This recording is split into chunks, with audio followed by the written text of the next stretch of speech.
The IMSA WeatherTech Sports Car Championship season rolls into Elkhart Lake, Wisconsin, and the famous Road America for the IMSA Sports Car Weekend. It's the IMSA Prototype Challenge Round 3 from Road America in Elkhart Lake, Wisconsin. I'm Rick Allen. Shea Adam and Jeremy Shaw will call all the action today. Taking a look at the weather, 78 degrees, a little cloudy and a slight breeze, about 5 miles per hour from the east, and a 5% chance of rain. MG1 Motorsports and their drivers, Naveen Rayal and Matthew Bell, lead the points after 2 races. The 54 MLT Motorsports car and driver Dakota Dickerson sits second in points, just 4 back. 47 Motorsports drivers JJ George and Joel Janko need to rebound from their seesaw season that's seen them win at the Roar before the 24 and then followed that with a disappointing 11th place finish at Sebring. They will all be chasing the brothers from Germantown, Tennessee, David and Keith Grant, who start from the pole in their 47 Motorsport number 40. And now for a closer look at Road America. We're up in Wisconsin, where the dairy country is, just suppose in between Milwaukee and Green Bay. 14 corners, just over that magic 4 mile, with opportunities for overtaking at turn 1 if you're brave, turn 5 downhill braking into the carousel at turn 8, and then the world famous Canada corner. Take a lot of speed through there before you weave your way back up to the start finish line.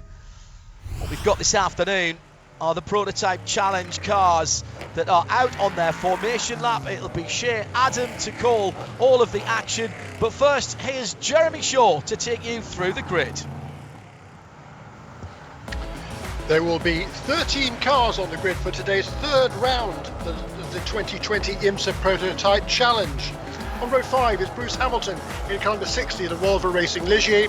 Alongside him, number 10, the Robillard Racing Norma of Joe Robillard. Row 2 of the grid, Jerry Kraut in car number 9, that's the winner last time out for JDC Motorsports, another Norma. And the fastest of the Ligiers in qualifying for Performance Tech Motorsports in car number 6 is Dan Goldberg. Moving on to the front row of the grid, the points leader for K2R Motorsports, the Norma M30 chassis, car number 64 is Naveen Rao. And on the pole position for the first time in this championship, his best previous qualifying was a third at Sebring last year. For 47 Motorsports, another Norma in car number 40, the pole sitter is David Grant.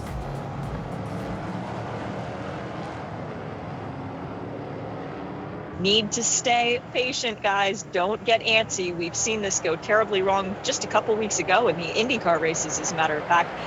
2 cars backing off just a little bit as the green flag is in the air, and away goes David Grant, the Normas, with a great jump over the Ligier in third, but Naveen Rao not giving up the fight for the lead going into turn 1. I think it should be Grant who holds onto it safely, but just looking further back in the field to make sure that he gets through side by side through turn 1 for people further back in the field, and it looked like Joe Robillard actually might have made up a position there as they come through it now. Everybody needs to be patient going through turn 3 as well. It's an hour and 45-minute race. You don't want to throw it away in the first few corners, and Jeremy, it looks like everybody made it through. Yeah, that's good. Nice clean start there. A good start certainly for Jerry Kraut. They're up into the third position in car number 9. That's the car that won last time out at Sebring a couple of weeks ago. He's managed to get past Dan Goldberg at the start of the race, and there's a lot of battling going on behind him. There's Joel Janko making a good early move in car number 47. Joel Janko, who's looking for a little bit of redemption after the race at Sebring did not go their way. He and Jonathan George were points leaders after the race win out at Daytona, and actually coming off of a 2-race win streak if you include the encore. But this is going to be very welcome for Joel, running up in the 5th position right now for the 47 Motorsports 47 Norma. Further up the field, as you mentioned, Jerry Kraut, but also Naveen Rao, not letting everybody run away just yet. Still 0.7 of a second between first and second, and we're only now coming through the carousel. That's quite a gap through the lead. Yeah, really good start there for the younger of the 2 Grant brothers, both of them from Germantown, Tennessee, David and Keith. David it was who qualified the car. It's a great early start. He's got a lot of experience in open wheel cars, particularly in Formula Atlantic cars. He's won the Formula Atlantic Championship, which is kind of a semi-pro series these days, not the same as it was some years ago when it was one of the feeder championships for the IndyCar series. But certainly he's got a lot of experience in those cars. He knows his way around this racetrack, and it's a really, really good opening lap for David Grant in car number 40 for 47 Motorsports. David Grant with the best second sector there, extending his lead by almost 2 seconds through that one portion of the track alone.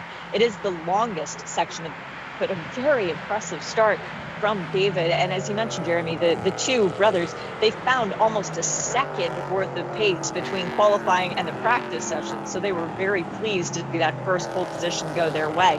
We do have a couple other changes in the field, including in the number 6. That's Dan Goldberg. He's in 4th right now.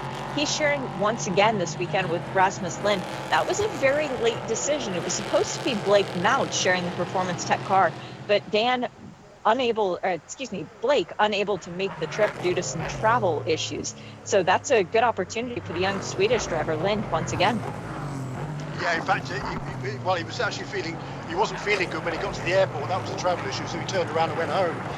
That decision was made on Thursday night, so the Performance Tech Motorsports team had very little time to organise a substitute driver for Blake Mount. Thankfully, Rasmus Lind, who drove this car at Sebring when Blake wasn't able to make the trip down to Florida. He was available. He was in Indianapolis. He lives in Indianapolis these days, Rasmus Lind, originally from Gothenburg in Sweden. He was available, and he hopped in the car right away and drove up to Road America. They had a seat fitting, I think, about 2 o'clock in the morning, just to make sure he was comfortable in the car again, because, as I say, the team was planning on running Blake Mount up until Thursday night. But Rasmus Lind just hopped into this car, and he did a few laps in practice. He didn't qualify for the car, of course, but he will take over that number 6 for the second portion of this race.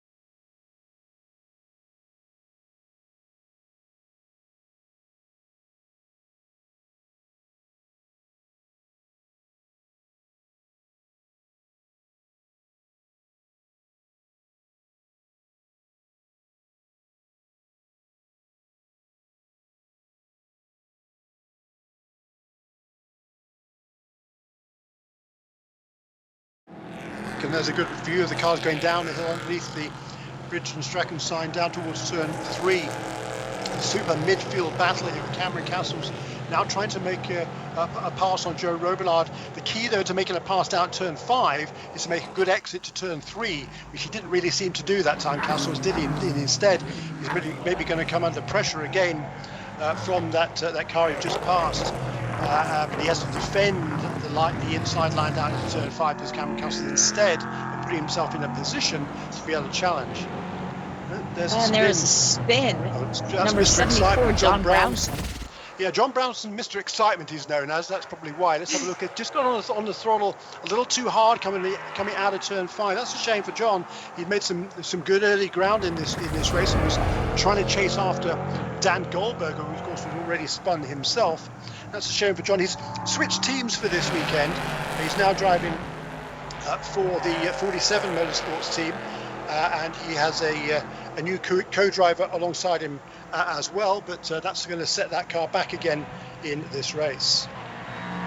Yeah, John Brownson out of Breckenridge, Colorado, 4th in points coming into the race weekend alongside Wyatt Schwab, the youngster from Pennsylvania.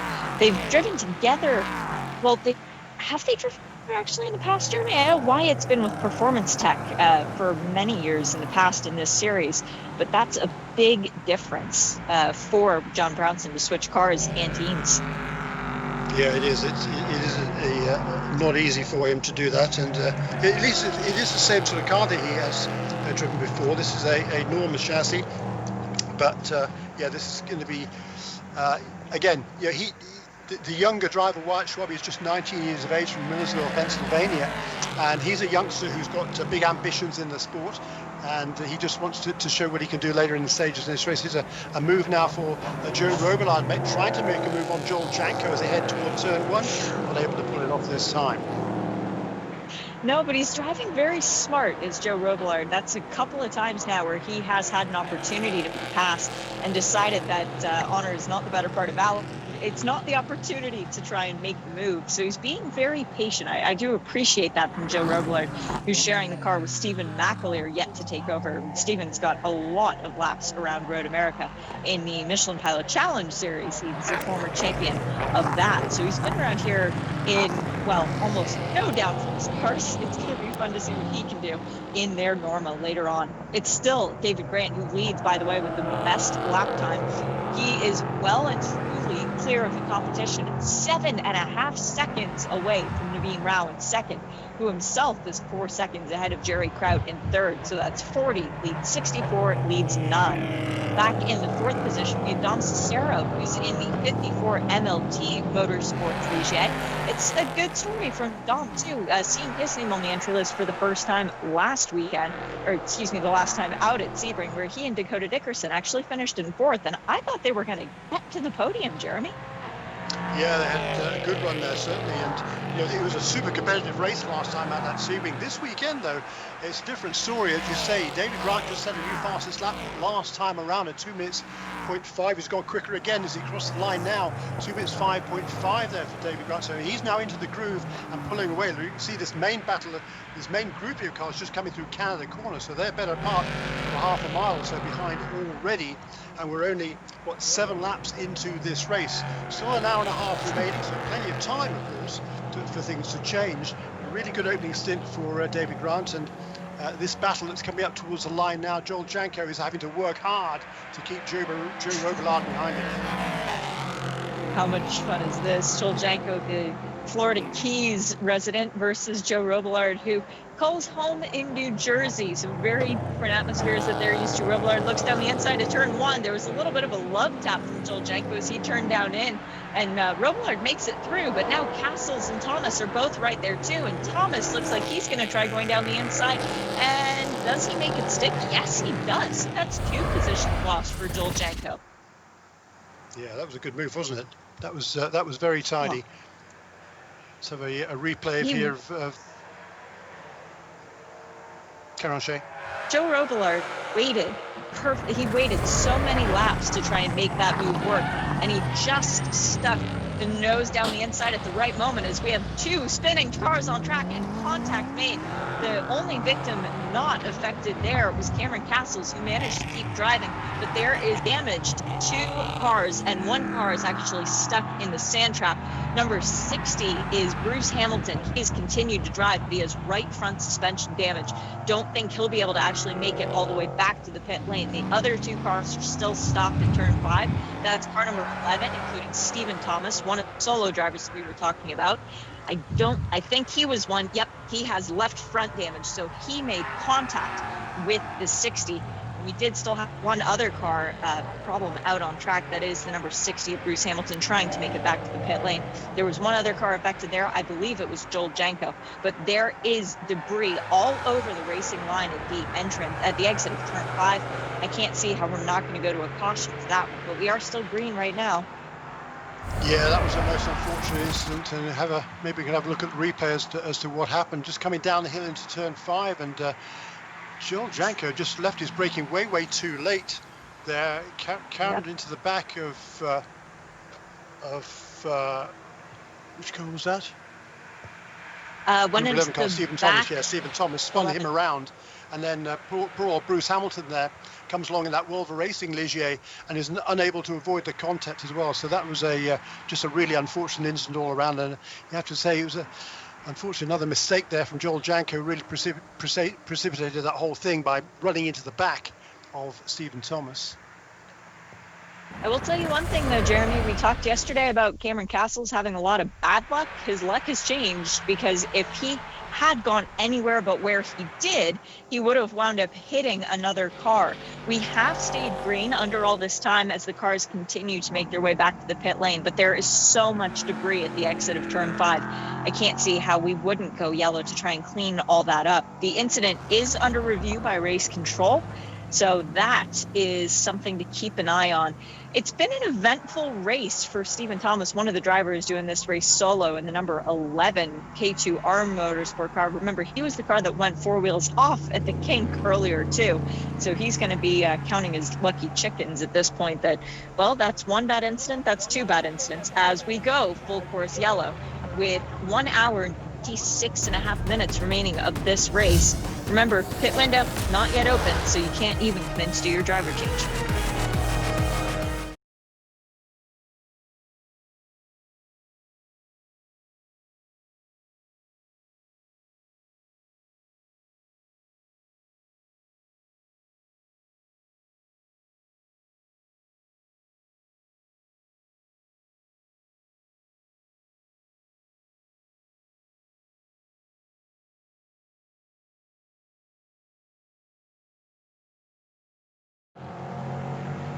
Safety car is back in the pit lane as we get ready to go back to green flag racing, and it is waiting in the air once again as David Grant launches away from the rest of the pack, crossing the line 7/10 ahead of Naveen Rao in second place, and then Jerry Kraut still in third, Dom Cicero in fourth position. Now this is going to be a difficult moment for Dane Goldberg, who's already shown a lot of impatience so far in the race today. Now with everybody bunched back, I'm sure that Brent O'Neill is on the radio to him saying, breathe, go to your happy place, don't try and make any dives just because you see a car right in front of you.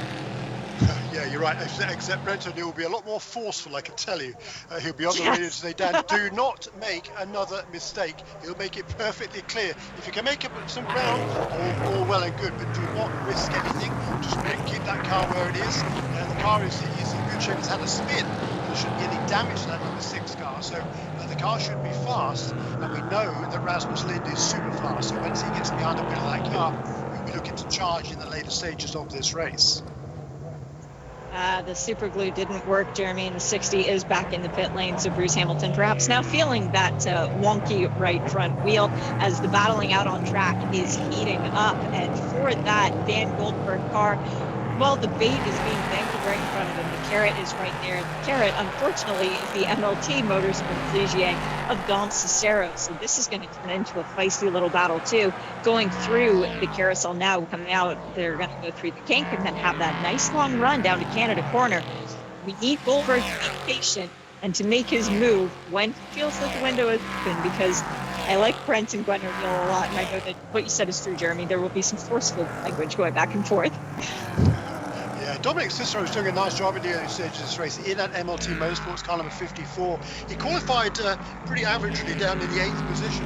He's got that car now up into 4th place and will be looking to build on that. He'll be sharing that number 54 car with Dakota Dickerson, who's another young charger. And right behind them is that number 6 car, the Motel 6 entry for Performance Tech Motorsports with Dan Goldberg. He's thinking about trying to make a move as they head up the hill over the start finish line, heading towards turn 1. Yes, he is tucked in right behind. You can't even see the number 6 as they cross the start-finish line. But as they go into turn 1, the 54 of Dom Cicero just managing to keep that little bit of an advantage and keeping his car well placed on the track. Now, at this point, if you're on the MLT Motorsport box, you tell your driver not to look in his mirrors, not to react to what the car behind you is doing, unless it looks like he's going to come in and hit you, and then at all costs try to save the car. But also, this battling has allowed Joe Robillard to catch back up. So the driver in 6th position for the number 10 Robillard Racing in his Norma now sees 2 Ligiers ahead of him, and he says, maybe there's an opportunity. A little bit of lockup from the number 54, so Dom clearly feeling a little bit of pressure there. That's only going to whet the appetite of Dan Goldberg even more, and he manages to go through the turn. The last he was this close to somebody, he wound up spinning. Manages to keep the wheels pointing in the right direction, though. Yeah, don't get greedy down the hill there into turn 8. No, he's going to get greedy. Okay, he's going to make a dive for the inside. It's a bit of a late pass, and he's not learned from his earlier mistake as Dan Goldberg, because he's done pretty much exactly what he did before. Just got it in there too deep. Dominic Cicero he didn't have to give up that line at all. He was just holding his line on the outside. Dan Goldberg had to pinch the nose of the car down to get it turned into the corner in order not to make contact with number 54. He ended up spinning himself again. getting another opportunity to see this. And you called it, Jeremy. Don't make the move. He did. It was the same spot as last time going into turn 8, the same result. You try to go up the inside, a little bit too much curve, a little bit too much contact with the car on the outside, and it resulted in another spin for Dan Goldberg. So now he's lost a ton of positions and is back down in the 9th position. We have some penalties that have come through from race control, by the way. Car number 47, that is Joel Janko. Penalty, incident responsibility, drive-through. This is all in relation to that contact at turn 5, keep in mind. We also have a penalty for car 60, that is Bruce Hamilton. Incident responsibility, drive-through. Now, we saw his car come back to the pit lane and then go back out once again. He is running in the 12th position as Bruce Hamilton. That would be incident responsibility for not slowing down enough and then causing the contact at the apex.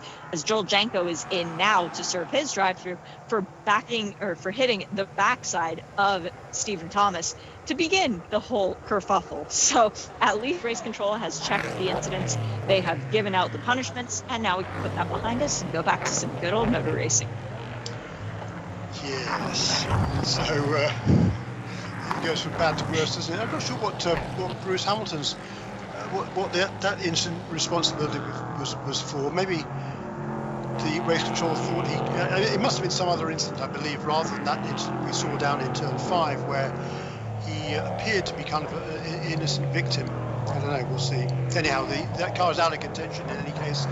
But up at the front, David Grant, he's extending his lead again, but not by as much as it was before. 3.1 seconds is his lead over Naveen Rao in second place. Jerry Crowd is hanging right with him. And just a little bit further back is this battle for 4th position with Dominic Cicero now under pressure, not from Dan Goldberg anymore, but this time it's Joe Robillard. Boy, Joe Robillard has really come on strong at this over the last hasn't he? 12 months or so. Yeah, Joe Robillard, who has driven here once again in the Michelin Pilot Challenge Series, but that time was in a Porsche with Stephen McAleer.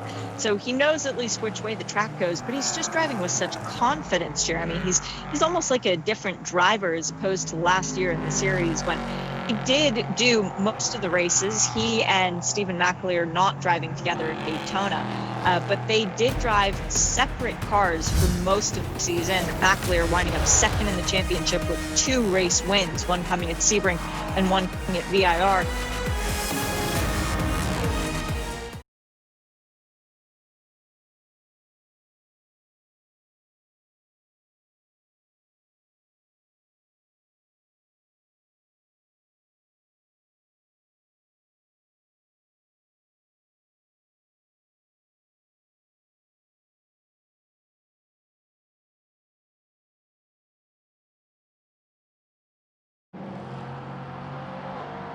Goldberg, as he's still trying to move his way back up the pack, he's now got up to behind John Brownson. Well, he's John Brownson is known as Mr. Excitement, but today Mr. Excitement, no doubt about it, is Dan Goldberg. So this could get interesting when these two, when one tries to make a pass on the other, which will happen, I think, fairly soon, because Dan Goldberg is a little bit quicker than John Brownson, although Brownson pulls away the straight this time as they head down into turn 5. This is going to be quite a battle, I think, between these two. Norma versus Ligier, Performance Tech versus 47 Motorsport, but the moment of panic will come for the Performance Tech crew once Dan Goldberg gets around John Brownson, which is sort of inevitable at this point given their relative paces. The next car in Goldberg will be his sister car, and that's Cameron Castles in another Tech. So that'll have a giant blinking target on it saying "Do not hit." As the pass was made, as Brownson just went a little bit off course at the exit of turn 8, and it all came up sunshine and daisies as the 6 is now into the 7th position. So you can make a move, a passing move in turn 7 without spinning. So he's learned something there, and now that's going to leave John Brownson now under pressure from Greg Palmer, local driver from Colgate, Wisconsin. Local businessman. He drives his car, number 3 car, the Junior 3 racing entry, with his son Eric. The two of them had their best ever. It was a big sideways slide out of Canada corner for John Brownson. Mr. Excitement living up to his name, but Greg Palmer not quite close enough to make a move. But the number 3 car of Greg Palmer, great result for them last time out at Sebring. They kept their noses clean. He he and his son. They came away with a career best 5th place finish, and they hoped to do even better than that here this weekend. But it's certainly been a good run in the early stages. They had some problems in that number 3 car yesterday. There was a break. They had, first of all, the transponder wasn't working the first session, so they didn't record a time. And then later on, they had some brake issues, and Greg brought the car into the pits during the qualifying session, and as a result of that, it wasn't allowed to go out again. So no qualifying time set by that number 3 car. Had to start from the back of the field in the 13th position, and now Greg Palmer is up into 9th. Yeah, they've been having their results every time. 10th at Daytona, 5th at Sebring. I guess that means they're going to finish 2.5 at this roundup, and 6th in points for the father and son team coming into this weekend. That's got to be a good feeling for them, not knowing where they would stack up in the championship, and then to actually have a shot as the pass is made. Palmer gets around Brownson going through turn 5, makes it look easy. So that was a beautiful move for the hometown hero. It really was, wasn't it? Yeah, an excellent move by Greg Palmer. Really fine move. He's gaining confidence in this car. He and his son came in. They ran the June sprints in this car for an SCCA race back in, I think it was June, I guess that was June. So he's driven this car at this racetrack. Some of the other teams have been up here to do some testing as well, and Greg Palmer is clearly taking advantage of that previous track time. Yeah, that was a very clean move for sure from Greg Palmer. Very impressive. As we go back now to the battle on track, the next two closest cars, about half a second separates Cicero from Robillard, and they continue to just, well, mock each other in the mirrors. For Robillard, it's trying to get around that red and white car from MLT Motorsports, the Atlanta-based team. And for Cicero, it's trying to keep the green and blue and black Norma behind him. And Joe Robillard has proven today that he can be quite difficult at keeping behind him. Yeah, it's been a really good drive by both of these two, and all of the leaders now are running kind of similar lap times. I'm not sure what happened to David Grant last time around, not the lap he just completed. The lap before that, all of a sudden he lost over 2 seconds of his lead to the second place car of Naveen Rao, and now that gap has stabilized around about 3.5 seconds. And here is a nice move down to the inside. That would be, I think, Joel Janko and Bruce Hamilton, yeah. Jeremy? Yeah. Right. Yep. Oh, that's right. They're Bruce fighting Hamilton back for out the... racetrack. Yes, a couple of laps down is Bruce Hamilton. Oh no, there's Greg Palmer in the gravel. Oh, curse of the commentator. We're saying nice things about Greg Palmer, and now he is off. Is he beached? Is he unable to get out of there? I don't see a wheel spinning, but I don't see how he can get himself out of that position. Is that at the bottom of the racetrack? No, that is just coming into turn 3, actually. So that will most likely need a little bit of assistance to try and get out of that gravel pit. We are 2 minutes and 45 seconds away from the pit window opening. So it's not quite a bad time for this to come out. We could get a lot of cars diving into the pit lane as soon as it goes back to racing, assuming we do go to yellow. What happened to put Palmer in the gravel to begin with? He's driving on his own, and the back end just comes around on him when he gets into the braking zone. Yeah, just locked up of the course, rear caution brakes. is out, by the way. Yeah, just locked up the rear brakes heading into that corner, just pushing hard. His confidence was high. He just made that move for position. And then he jumped on the brakes down there, coming down the hill into turn 3. Unfortunately, the brake bias clearly not quite rightly set up. We talked about it just a few minutes ago. They had some brake problems in this car yesterday, and clearly there was the rear brakes are locked up. You could see as the car was spinning around, there was rubber being laid down by those rear tyres. They were clearly locked up, but not the fronts. As he spun that car around in turn 3, ended up in the gravel trap.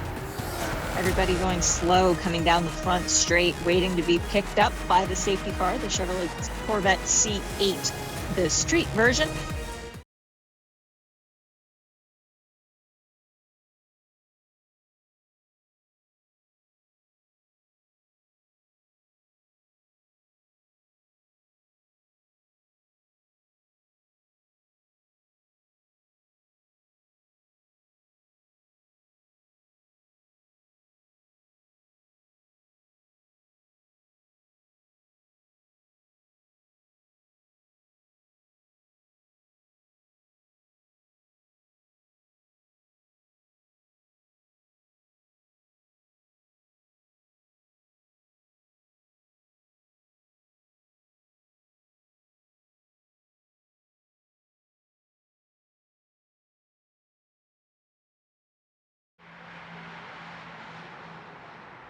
It is green flag in the air. I guess we'll be getting our answer, Jeremy, when race control issues penalties, but we should be seeing a lot of people diving into the pit lane the next time around either way. Looks like Jonathan George, John Brownson, and Jerry Kraut have all come into the pit lane. Cars number 9, 7, 37. Everyone else has stayed out. And at 11:15 local time, there was a message from race control saying pits are open. So perhaps it was an opportunity to go in and get your pit stop accomplished, as we've gone back green and already 2 seconds near enough the gap between first and second as they drive through turn number 5. Hey, Dan Goldberg made another pass without hitting a car, and it was his team car. Perfect opportunity there. Congratulations, Dan. That was a good pass, too. That was a good pass. So he's up now into the 6th position. I think that will be with us with the Jerry Kraut car that had been running in 3rd place, making his way onto the pit lane. He will hand over that car to Scott Andrews. The battle continues here out front. So that's fuel and tires for the 3 cars in the pit lane, and driver changes. Well, as you said, Scott Andrews for Jerry Kraut, the winners the last time out. John Brownson will be handing over to Wyatt Schwab in the number 74-47 Motorsport. And for Joel Janko, that's Jonathan George taking over for the other 47 Motorsports Norma. So a lot of driver changes on the pit lane, but we're about to see a lot more when the cars do start coming into the pits. Right now, the crews, we've got them coming through Canada Corner, at least Naveen Rao exits Canada Corner. I think David Grant's already practically off to turn 14 at this point, Jeremy. Yeah, he's made another good start here as David Grant. And of course, the downside to making a pit stop now is that there is still over an hour remaining in this race, and the cars can not quite do an hour on a tank of fuel. So people drivers coming into the pits and making this change now, they're going to have to hope for some full course caution, I believe, in order for them to be able to get to the end of the race without requiring an additional splash of fuel. Ooh, sketching as 2 of the cars coming back out from the pit lane. Scott Andrews and Wyatt Schwab get a little bit tangled up there with our race leader, David Grant, who has to wide off of turn 1, and the rest of the battling pack behind him. 2.5 seconds behind. It was 3.5 seconds. They now have to squabble amongst themselves. We do also want to let you know that Stephen Thomas for K2R Motorsport has gone behind the wall in that number 11 car, so the team continuing to work on it. But now back to the place where they can get more mechanics. As Joe Robillard makes a brilliant dive down the inside, going into turn 5. His passes today have been fabulous. That was on the MLP Motorsports Ligier of Dom Cicero. Great move by Robillard. I think it was actually on the lap car, Bruce Hamilton, wasn't it? But I think Dominic Cicero is still just about ahead of that little battle. Here he comes down the hill into turn 7. There's Joe Robillard behind him. And then the Volvo Racing entry that is 2 laps down, being followed now by the number 6 car. That is Dan Goldberg. He is not a lap down. He is in the 5th position with his Performance Tech Motorsports teammate, the blue and yellow car, right behind that Motel 6 entry.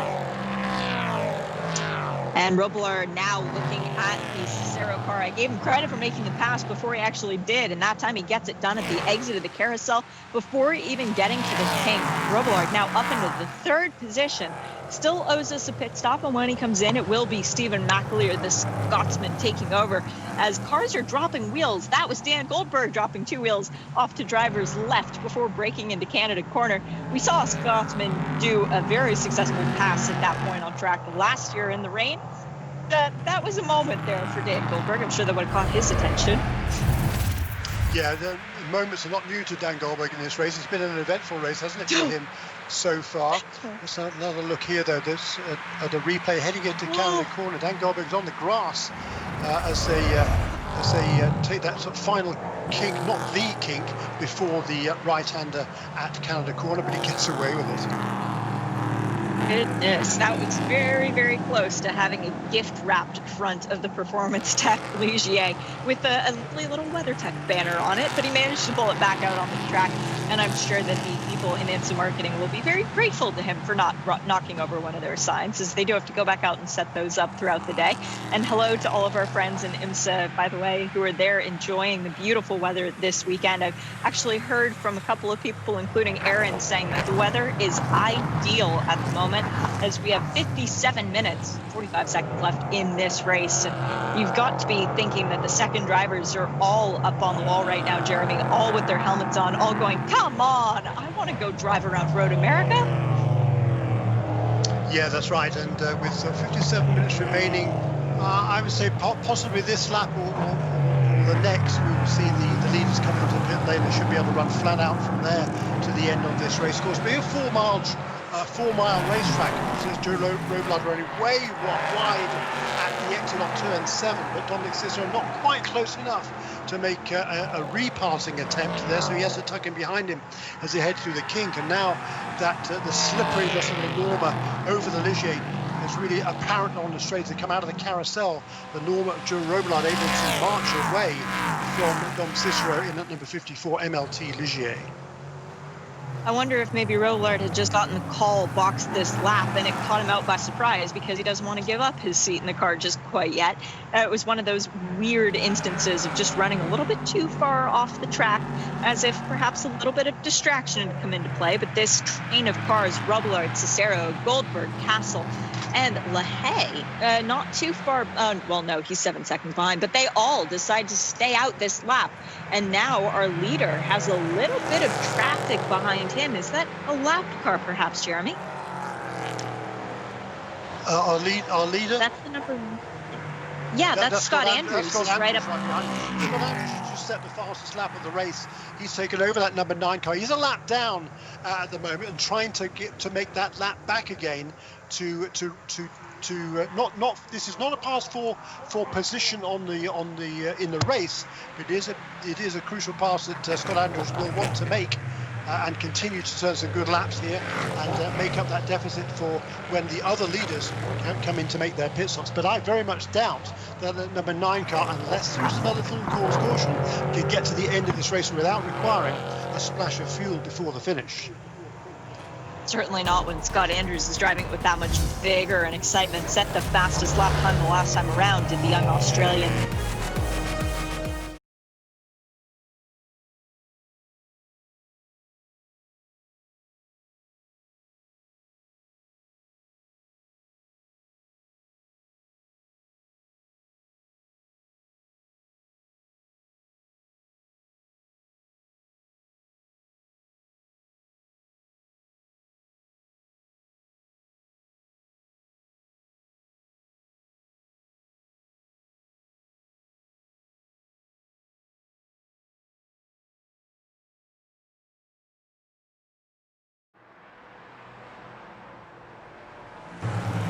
Scott Andrews is now himself helpless as Rasmus Slin gets around Matt Bell for second place. Matt Bell continues to fall further down the field, now 13 seconds behind the lead as Lind is 12.1 seconds. Who's going to win this?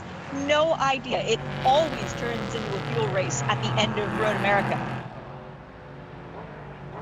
3 minutes to go. The battle for the lead win could be on. This is a bizarre race that's unfolding before our eyes right now. With less than 2.5 minutes remaining in this motor race. Here comes Scott Andrews across the line. Last lap was a 2 minutes 10.8. As he crosses the line, this time it's a 2 minutes 12.4. He's tried desperately to save fuel, but he's going to have to do well. He should be able to, if he can complete this lap, I think it will be good enough to get into the finish line. He's cut his pace by so much. As he crossed the line, I think there's about 2 minutes 8 or 9 seconds remaining in this race.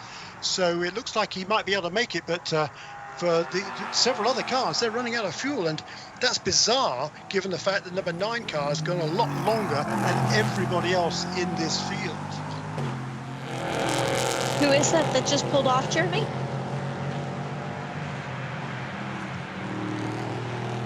There's a car stopped on course at turn 11. It's Jonathan George. It's the guys who came into this points. JJ Squared for 47 Motorsports stopped out at turn 11 on the back straight. Oh, that's disaster for this team. They had such a great start to the championship, winning at Daytona, but then they didn't finish the race at Sebring.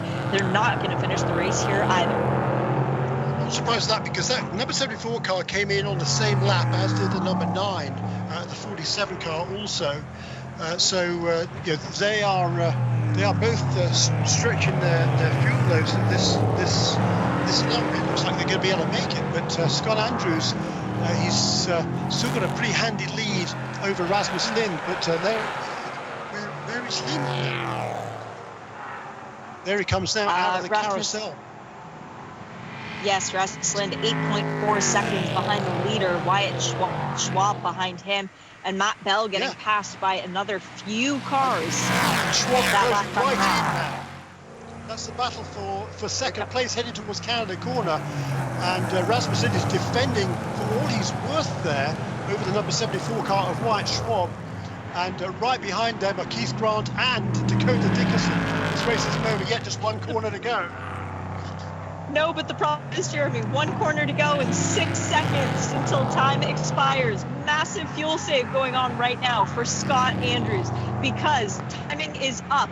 If he crosses the start-finish line, it should end the race. No, it's the white flag. It's exactly what they didn't want to see, because that means they have to go 4.048 miles more. Scott Andrews with Wyatt Schwab behind him now in the 74. Rasmus Lind back, and there are 3 cars going into turn 1, 3 cars wide, and they all managed to make it through. But the leader was coached around the start-finish line, and Wyatt Schwab, the 47 Motorsports, number 74, has taken over the lead in the car that he shared with John Brownson, new leader on the last lap of this race, as off in the gravel is the 75 Performance Tech.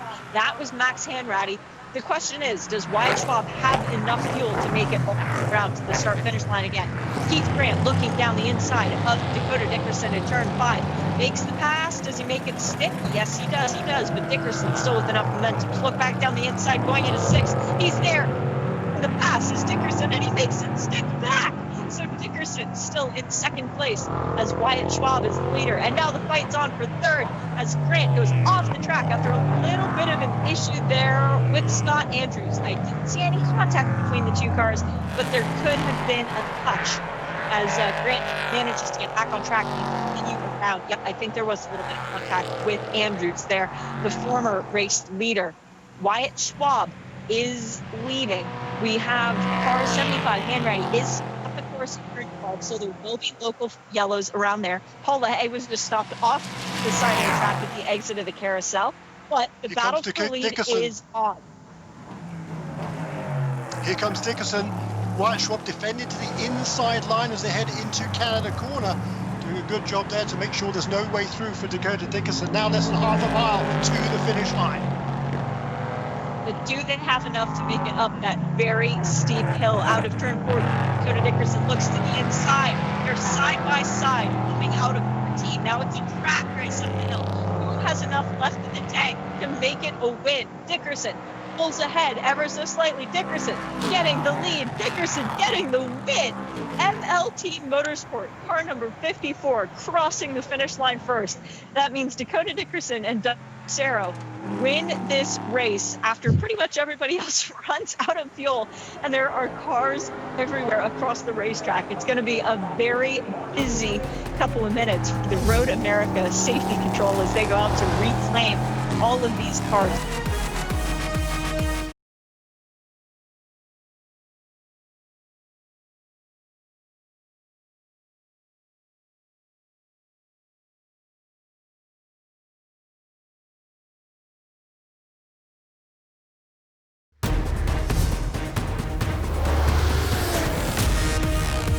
IMSA, after reviewing the finish, have determined that the race clock had run out prior to the display of the white flag due to the dramatic slowing of the overall leader on that lap, and that the checkered flag should have been displayed at that point, with the results order reverting to the order that the cars crossed the finish line on that lap. Taking a look at those results, they look like this. The 9 of JDC Motorsports, Jerry Kraut and Scott Andrews, pull off the victory for their second consecutive win, adding Road America to the Sebring win 2 weeks ago. The Grant brothers come home third after starting on the pole. The 54 of Dakota Dickerson and Dom Cicero, well, they thought they had the win and pulled off one heck of a last lap to finish first before IMSA corrected the finish due to the time running out earlier, and they fall to fourth. Another tough finish for the 47 of Jenko and George as they come home 8th. And the 74 of John Brownson and Wyatt Schwab thought they finished second, but were found out of compliance after failing a post-race inspection and were put to the rear of the results. Man, we tried to do what we did in Sebring and pit early and run the strategy game, but we had to bridge a gap. So my fuel saving was like manic fuel saving, especially the end of the lap. I had to nearly drop 20 seconds off my lap time.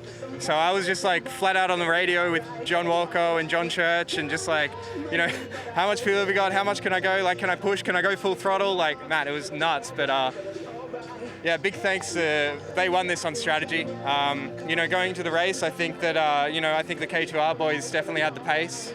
And, I feel bad for them because I think, this was definitely a race that they probably should have won on outright pace, but I think our boys did an amazing job. We won it on strategy. Jerry did an awesome job in the car to give it to me in one piece, right in third place. So he drove an awesome stint, and man, it's a great feeling. 2 in a row is very cool. I didn't come here expecting to win. I came here just determined to do the best job I could, give Scott a good car, and be as close as I could to the front of the pack.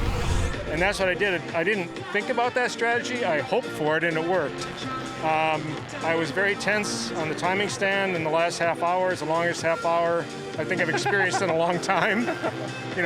As John Church and John Walco worked through the fuel calculations, they knew it'd be close, and it was close. And we thought the race was over, and they throw the white, and we said, what?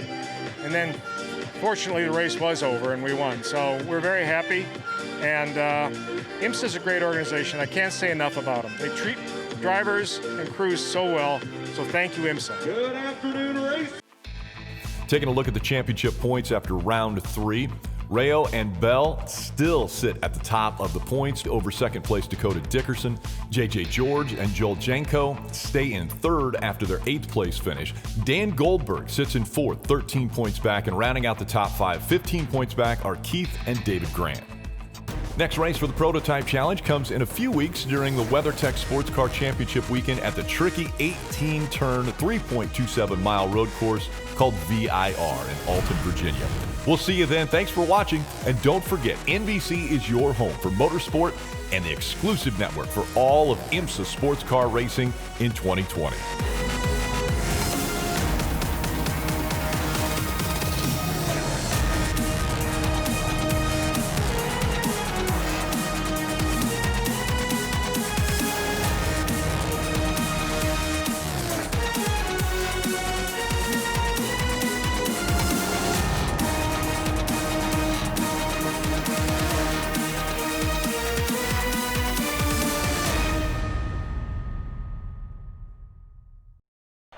This copyrighted telecast may not be reproduced, retransmitted, or used in any form without the authorized written consent of the International Motorsports Association. We would like to thank all of our loyal fans for your continued support, and we hope you enjoyed today's broadcast.